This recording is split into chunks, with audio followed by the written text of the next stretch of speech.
Hey guys, my name is Clarke and I'm a senior solution architect here at Immuta. What I want to talk about today is what I'm hearing a lot of organizations struggle with at the moment is getting the AI use case out of the pilot phase and running it in production at scale. And one of the main challenges is solving for data privacy in your AI use case.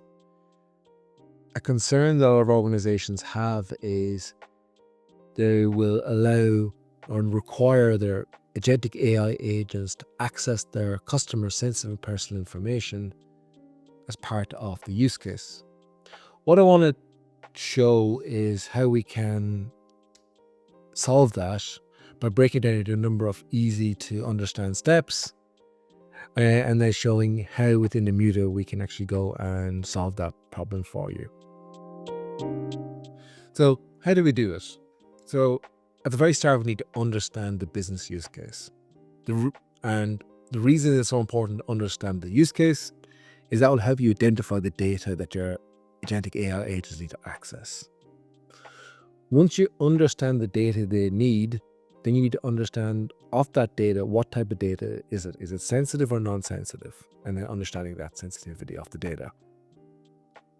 Once you know that, then it's a matter of understanding roles and responsibilities for the governance of these AI agents. How do they get access to data? And how long do they get access for? And what type of data they can see? Then you need to think around how we can audit and report. What's the requirements for my use case? Like once I'm live in production, how can I understand and track what's happening? And then the final piece is building a scalable data access pattern. So let's first break down our use case. So for this series of recordings, what I'm going to show, or the use case that I'm using, is a online loan assessment process.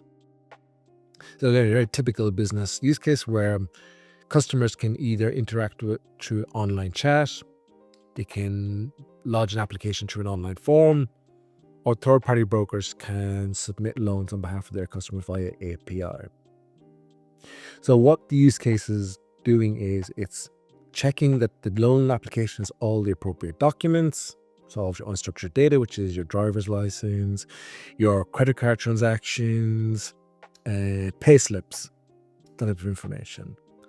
And then it's going to run a credit check on you and understand your transaction history, your spending behaviors, and then make a determination whether or not to give you a loan or not.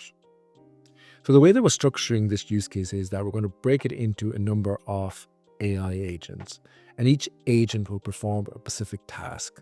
And the reason we're breaking them into this task is that this will narrow the scope of what set of data each agent needs to get access to.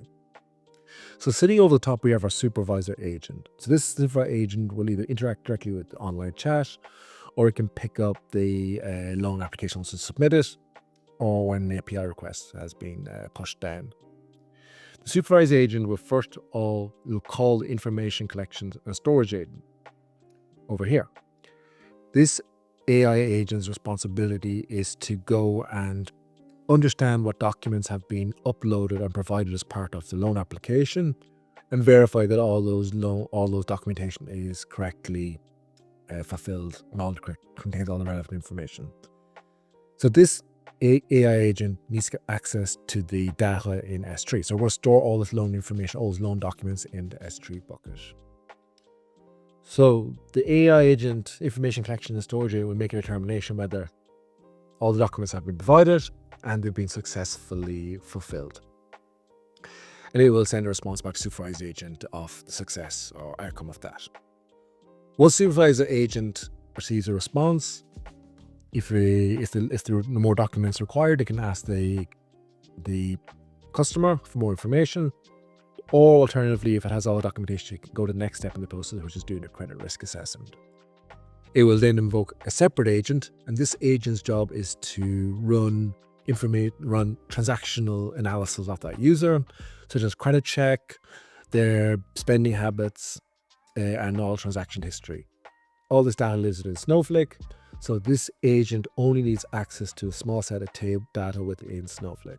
And of course, supervised agent can reach out to the user if it needs to get a human in the loop. That's the use case that we are focusing on. In the next recording, what I'll show is how we can structure both the raw unstructured data in S3 and the structured transaction information, credit history, information in Snowflake, and how we structure those data and provide access to those.